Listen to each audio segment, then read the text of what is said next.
and welcome back to Wandering Wild. Today is day 6 of our 12 days of Christmas.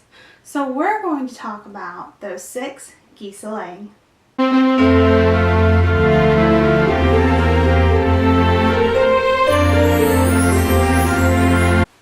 Okay, so as far as geese a-laying go, we could go with any type of goose to talk about here today. But we're going to talk about more than likely the one that they're referring to, which is the Canada goose. Now you're probably thinking, okay, the 12 Days of Christmas is a European Christmas carol. Why would they have a Canadian goose? Well, that brings us to our second thing. The Canada goose isn't just in Canada. So it actually migrates all through North America as well as into Europe. Second thing is, it is not a Canadian goose. Often people call it the Canadian goose, where yes, it's called the Canada goose, but it's not actually from Canada.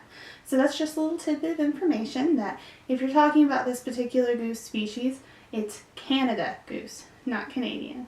Now, the Canada goose is a large goose species that's native to the Arctic regions in North America, and then, like we said, it migrates into southern North America as well as Europe.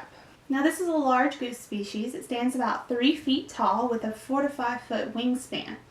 Now they have a black head and neck with white cheek patches and a mostly grayish brown body. Now, unlike many of the bird species we've talked about so far, the males and the females look almost completely the same. The females may be a little less stark of a black, but it's hard to tell them apart just by looking at them.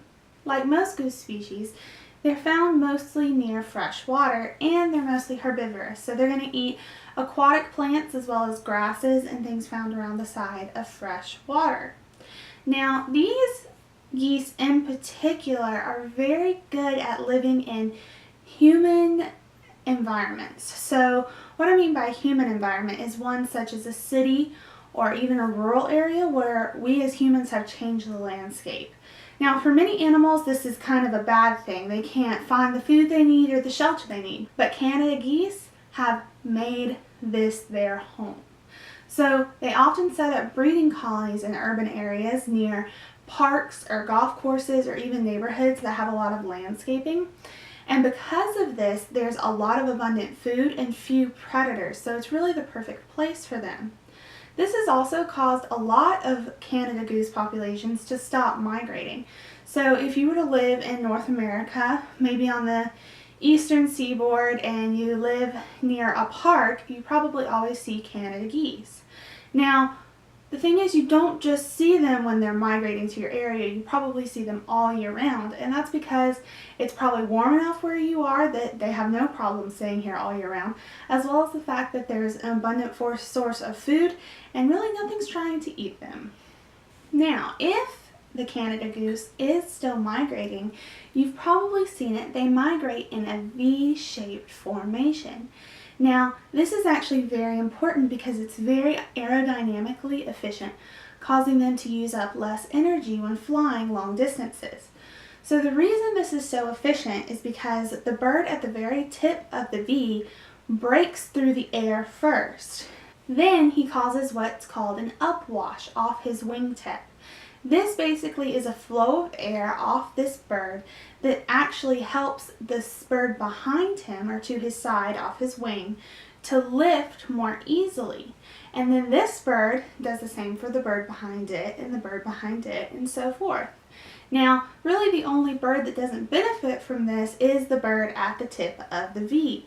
However, they rotate this, so over time, each bird will take its place at the front of the formation, but overall it's going to make them much more efficient at slicing through the air. At 2 years of age, a Canada goose selects its mate.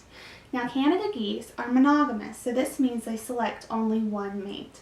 Not only that, they keep this mate for their entire lives. So it has a well-earned place in the 12 Days of Christmas, which, as we know, is mostly a love song.